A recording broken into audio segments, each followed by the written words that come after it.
Jesus परिवार में आप सभी को जय मसीह की। यह दुनिया की एक अंधेरी जगह है। पृथ्वी के लोग भ्रम और धोखे में डूब रहे हैं। शैतान और उसके अनुयायी लगातार झूठे धर्म और पाप और अत्याचार के माध्यम से अंधेरा फैला रहे हैं। यीशु के शिष्य हिंसा के बीच यीशु के प्रेम को जब दिखाते हैं या नीच गौरव के खिलाफ नम्रता को दर्शाते हैं या पूरे दिल से परमेश्वर के ऊपर भरोसा करना चाहें, धन या शक्ति हो, वे एक मोमबत्ती के समान ज्योति बन जाते हैं। अचानक शैतान की घिनौना पाप दिख जाता है। अचानक से अंधकार में धार्मिकता दिख जाती है। आगे बढ़ना एक रहस्य नहीं रह जाता।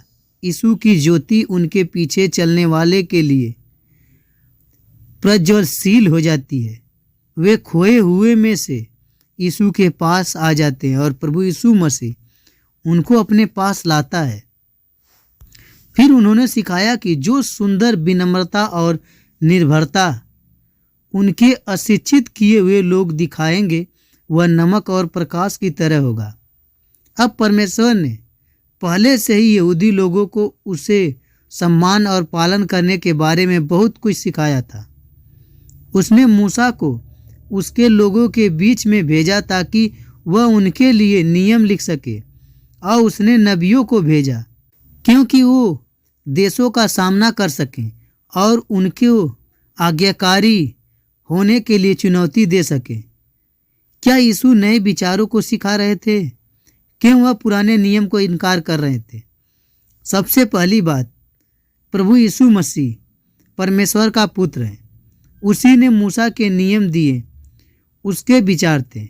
यहूदी नियम की उसकी समझ और ज्ञान अतुलनीय है। यीशु उन धार्मिक अगुओं की तरह उन नियमों के अधिकार के नीचे नहीं था, वह उनसे ऊपर था। उसी ने उन्हें बनाया था। जब यीशु उस पर्वत पर उपदेश के नियमों को सिखा रहे थे, वह अपने चेलों को उनके सही अर्थ भी सिखा रहे थे। उन्होंने कहा, यह मत सोचो कि मैं मूसा के धर्म या नियम या भविष्यवक्ताओं के लिखे को नष्ट करने आया हूँ। मैं उन्हें नष्ट करने नहीं बल्कि उन्हें पूरा करने आया हूँ। जब प्रभु यीशु मसीह कहता है नियम और भविष्यवक्ता, वह पुराने नियम के विषय में कह रहा है। यह पवित्र शास्त्र यूनानी लोगों को दी गई थी ताकि वह इस श्रापित संसार में उस रास्ते को तैयार कर सकें जो मुक्तिदाता के आने के विषय में है। यीशु ने स्वयं ही पुराने नियम को पूरा किया। वह उसे बहुत से तरीकों से कर अपने उपदेश में, जैसे कि पर्वत पर उद्देश्य, वह नियम को ठीक उसी तरह से सिखाता है जैसे कि होना चाहिए था नियम। फिर वह जाकर के एक पूर्ण धार्मिकता का जीवन नियम के आधार पर बताता था। जो फरीसी और यहूदी लोग थे, वह उस नियम में अपनी भी तरफ से डाल दिए थे बहुत से कानून, मगर प्रभु अपने तरीके से जो सही था वही बताया करता था। जैसे कि आज के अगुवे हैं, अगर आप उनको सुनने जाते हैं, वह भी अपनी मर्जी से बहुत कुछ डालते हैं। आपको बताया जाता है कि आप संसार की लोभ ना करें, आप धन की चिंता ना करें। प्रभु ने बताया है कि जो धन की चिंता करता है, यहीं पर वह चोरी हो जाएगा, वह एक कीड़े खा जाएंगे। स्वर्ग के लिए आप तैयार हो जाओ। मगर आप जिस भी गिरजा घर में जाते हो, वहाँ पर यही बताया जाता है कि आप धन मिले आपको। मैं देख रहा हूँ आपके जीवन में बहुत धन आने वाला है, आपका घर बनने वाला है, आपकी जीवन में बहुत सारे व्यवसाय खुलने वाले हैं। आपको सिर्फ सांसारिक बातें बताई जाती है। प्रभु घृणा करता है इन बातों से। इन संसार में रहते हुए उसके माध्यम से वे आज्ञाकारी पूरी तरह नहीं हुए थे जैसे आज के लोग हैं। लेकिन प्रभु यीशु मसीह पुराने नियम को भी अपने जीवन की घटनाओं से पूरा किया, तो उन पर रोशनी डालती है जो परमेश्वर ने यहूदी लोगों के लिए किया।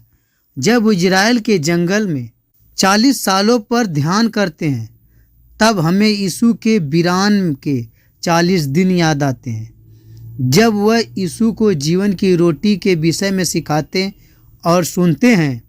हमें याद आता है कि परमेश्वर ने यहूदी लोगों को रोज मन्ना खिलाता। जब हम उस बलिदान के विषय में सोचते हैं जो यहूदी चढ़ाते थे एक मेमने के लहू के द्वारा, हम देखते हैं कि कैसे पुराने नियम के रस्में यीशु के क्रूस पर बलिदान को देने का प्रतिफल बन जाते हैं। सब कुछ जो पुराने नियम में है वह उसकी ओर दर्शाता है। पुराना नियम यीशु के पहले परमेश्वर के कार्य को सिखाता है और यीशु का दूसरा आगमन अगला कदम है।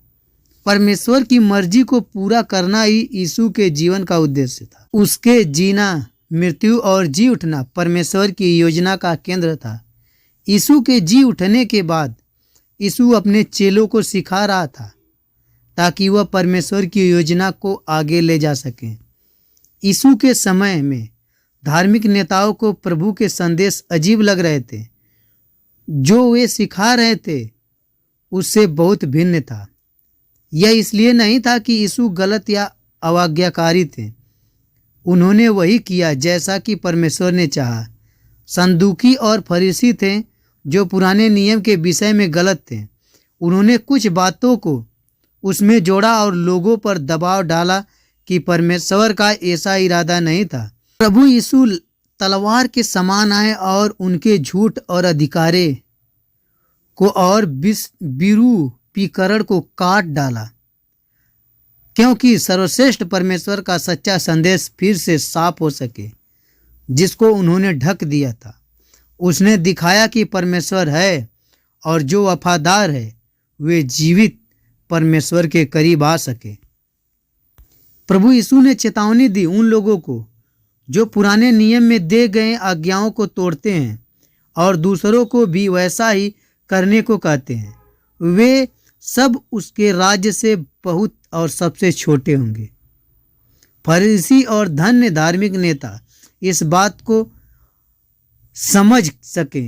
उन्होंने नियम के बाहरी व्यवहार के बहुत बुरे मापदंड बनाए थे अपनी मर्जी से, जिससे कि लोगों में डर पैदा हो सके। जो सबसे साधारण यहूदी लोग थे वे छोटी सी छोटी भूल करके और करने के भी शर्मिंदा होते थे। अपने लोगों को खूबसूरत नियमों से प्रेम करना सिखाने के बजाय यह लोगों के लिए डर और विधियों का बोझ बना दिए थे। इतना डर था, हम सोच नहीं सकते। जब यहूदी लोग इतना पुराने नियम में अपनी मर्जी से बनाए थे कि उस दिन शब्द के दिन अगर कोई थूकता था वहाँ पे एक गड्ढा हो जाता था, उसे भी कार्य माना जाता था। उसको दंड दिया जाता था कि तेरी थूक से गड्ढा हुआ है, तूने कार्य किया है, एक गड्ढा बनाया है। यहूदी नेता नियम को दूसरे से प्रेम करने के लिए सिखा सकते थे, परंतु उन्होंने उसका विपरीत किया। विभाजन और लज्जा का नियम एक हथियार बन गया था। यीशु ने कहा कि जो कोई नियम के शिक्षण को अपमानित करता है वह स्वर्ग के राज्य में सबसे छोटा माना जाएगा, लेकिन जो कोई उसे ठीक से सिखाता है और उसके अनुसार जीता है और वह स्वर्ग के राज्य में महान कहलाएगा। केवल एक ही समस्या थी कि धार्मिक नेता गलत तरीके से विकृत और पद अध्याय को लंबे समय से गलत सिखा रहे थे। यहूदी लोग कैसे जान पाते कि इसे सही तरीके से कैसे सीखना है? उन्हें बचपन से ही नियम के विषय में गलत सिखाया गया था। खैर, यीशु आगे इसी पर पढ़ाना चाह रहे थे। सही क्या है? यीशु ने अपने उद्देश्य में बताया कि वह सिखाया कि परमेश्वर सैकड़ों सालों से क्या कहना चाह रहा है। वह लोगों को परमेश्वर के नियम को बाहरी रूप से आज्ञाकारी होने से भीतरी रूप से आज्ञाकारी होने के लिए सिखाएंगे। उसके राज्य में और राज्य के सदस्य न केवल वही करेंगे जो सही है, उनके हृदय वे से वो शुद्ध किए जाएंगे ताकि परमेश्वर की धार्मिकता उनकी चाहत से मिल जाए। वह उन चेलों को जो दीन हैं, जो अपने पापों के लिए विलाप करते हैं, जो विनम्रता और बुद्धि दिल के हैं और जो धार्मिकता की खोज में रहते हैं, कैसे परमेश्वर की आज्ञाओं का पालन करना है। परमेश्वर हमेशा ऐसे ही चाहता है और चाहता था कि उसके लोग उसके प्रति आज्ञाकारी हो। यही प्रभु यीशु मसीह समझा रहा था। पर्वत पर प्रभु के उपदेश से अगले भाग में परमेश्वर ने पुराने नियम में दिए नियमों को मापने के 6 विभिन्न उदाहरण हम बताएंगे। आज के लिए इतना। यामीन।